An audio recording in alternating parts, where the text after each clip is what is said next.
OBC सावधान. जरांगे पाटील यांनी शरद पवारांची घोषणा 200 आमदार उद्याच्या विधानसभेमध्ये असतील याच्या अंमलबजावणीला सुरुवात केली.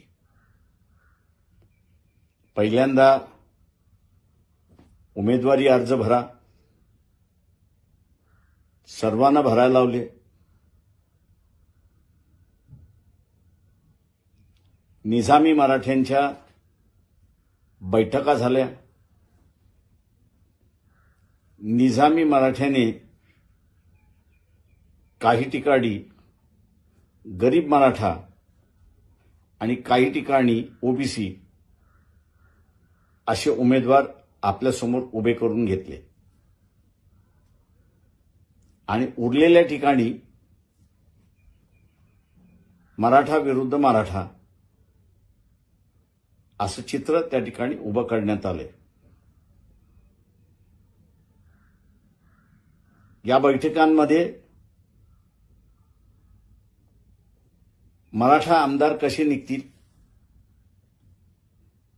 याचीच रचना करण्यात आली. आता ह्या खेळीमध्ये भारतीय जनता पक्ष आणि राष्ट्रवादी काँग्रेस हे एकत्र आहेत हे पहिल्यांदा ओबीसीने लक्षात घ्यावं.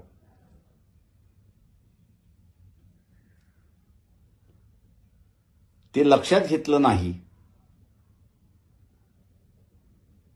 तर आपण हुकणार अशी असणारी परिस्थिती आहे. त्यांचा निर्णय झाला की मराठ्यालाच मतदान दिलं पाहिजे आणि आता ओबीसीने स्वतःचं आरक्षण वाचवण्यासाठी भूमिका हीच घेतली पाहिजे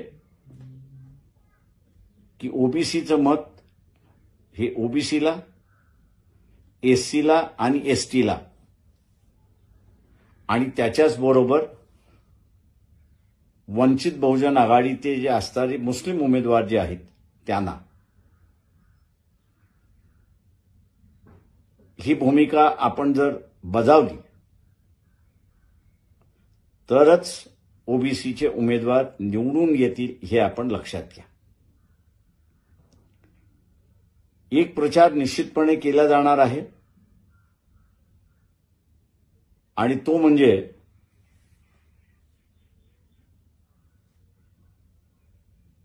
धर्म संकटात आहे,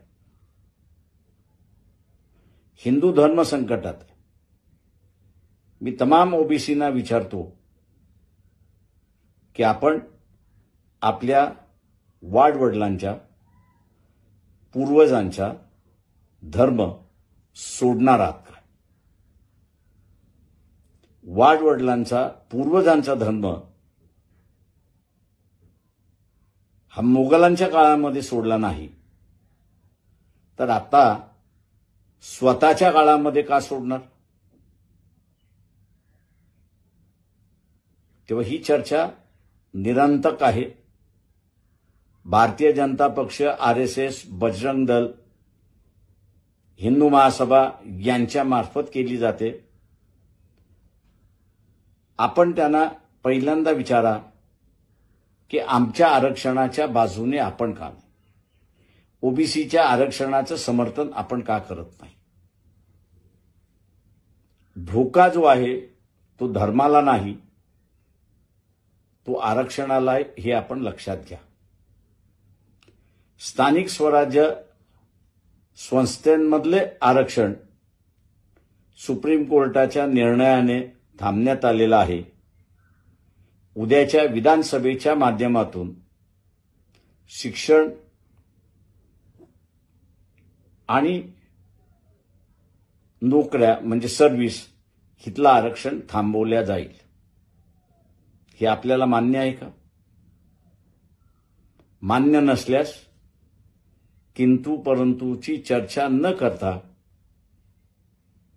आपण वंचित बहुजन आघाडीने उभे केलेले ओबीसीचे, एससीचे, एसटीचे आणि मुस्लिम उमेदवार की ज्यांची निशाणी गॅस सिलेंडर आहे, डोळे झाकून आपण त्यांना मतदान करा, हे आवाहन मी आपल्या सगळ्यांना करतोय.